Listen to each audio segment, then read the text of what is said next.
مہینے ہو گئے ارشد شریف کی شہادت کو، ایک جلوس نہیں نکلا یار، ایک جگہ پہ ہم نے سڑک بلاک نہیں کی، اور ہم کہتے ہیں کہ یونائیٹڈ نیشن اس کی تحقیقات کرے، اور پاکستان میں تحقیقات کرو کس نے ایف آئی آر درج کرائی، ہمیں سب کو پتا ہے کہ وہ کون ہے، آپ کو نہیں پتا، آپ کو نہیں پتا، روزانہ دیگو پیچھا کرتے ہیں، کالز آتی ہیں، پرچے ہوتے ہیں، but we are storytellers, we are not the story, ہم اپنی کہانی نہیں بتانا چاہتے۔ اب ایک آخری بات کروں گا، میں زیادہ آپ لوگوں کا ٹائم نہیں لینا چاہتا۔ ارشد شریف کیوں قتل ہوا، کبھی اس پہ غور کیجئے گا۔ چودھری اعتزاز کہتے ہیں کہ آزاد عدلیہ کا تصور مکمل تب ہو سکتا ہے جب آپ کو آزاد منش جج مل جائیں گے۔ آزاد صحافت اس وقت ہو سکتی ہے جب آپ کو آزاد منش صحافی ملیں گے جو پی آر نہیں کریں گے، جن کے منہ جو ہے وہ حکمرانوں کو دیکھ کے بند نہ ہو جائیں گے۔ یہ ارشد شریف اس ملک پر جو ایک قبضہ ہے، جو ایک تسلط ہے، جو نظر نہیں آتے لیکن ہر چیز کو کنٹرول کرنا چاہتے ہیں، اور پھر یہ کہتے ہیں کہ ہمارا نام بھی نہ لو، وہ اس کے خلاف کھڑا ہوا۔ انہوں نے اس کو اس لیے مارا، وہ کوئی کسی انڈیویجول کا ایشو نہیں تھا، اس لیے اس کو مارا کہ وہ اس کی سوچ کو مارنا چاہتے تھے۔ اس کی سوچ آزادی کی سوچ تھی، حقیقی آزادی کی سوچ۔ ہم کل بھی اس کے سوچ کے ساتھ تھے، اور میرے دوستو مالک نے بالکل ٹھیک کہا کہ سب پہ چلے جانا ہے اور سب کی تصویریں جو ہیں وہ دیواروں پہ لگ جانی ہیں۔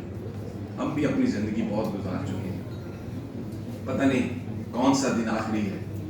کچھ لوگ ہمیں کہتے ہیں کہ ہم عمران خان کے جالے ہیں، کچھ لوگ ہمیں کہتے ہیں، کبھی پہلے کہتے تھے کہ ایجنسیوں کے جالے ہیں، کچھ کہتے تھے کہ یہ اس کے ساتھ ہیں۔ میں صرف آخر میں یہ بات کہوں گا کہ ہم وہ جو خواب دیکھا قائد اعظم نے حقیقی زندگی کا، حقیقی آزادی کا، جب میں امریکہ میں تھا تو میں جب گزرتا تھا وہاں پہ کانگریس جانے کے لیے، تو وہ جو سڑک ہے سپریم کورٹ امریکہ کی اس کے سامنے ہوتی تھی، اور میں اس کی طرف دیکھتا تھا، اور میں آپ کو اپنے دل سے بتا رہا ہوں، میں سوچتا تھا، میں دعا کرتا تھا کہ اللہ کبھی ہماری سپریم کورٹ کو اتنی طاقت دے دے کہ وہ اس طرح فیصلے کریں۔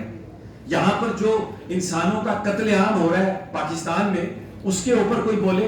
لیکن اب میں سوچتا ہوں جو اپنی عزت کی حفاظت نہیں کر سکتے، جن کو دن رات گالیاں پڑتی ہیں، وہ مجھے اور آپ کو کیا عزت دیتے ہیں، وہ میرے اور آپ کی کیا پروٹیکشن کر سکتے ہیں؟ کون پروٹیکشن کر سکتا ہے؟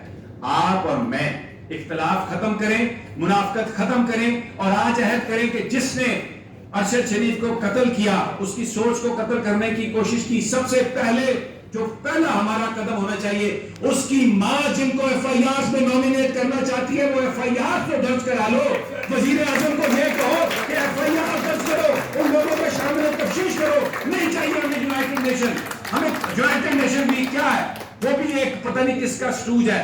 ہماری طاقت ہم خود ہیں، ہمارا اتحاد ہے اور ہمارا سچ ہے۔ اگر آپ ایف آئی آر درج کرا دیں ان لوگوں کو جن کو نامینیٹ ارشد شریف کی ماں نے کیا ہے، تو آپ ارشد شریف کے قاتلوں کو بھی پکڑیں گے اور آپ حقیقی آزادی کی طرف بھی آگے نکلیں گے۔ Thank you very much. بہت شکریہ۔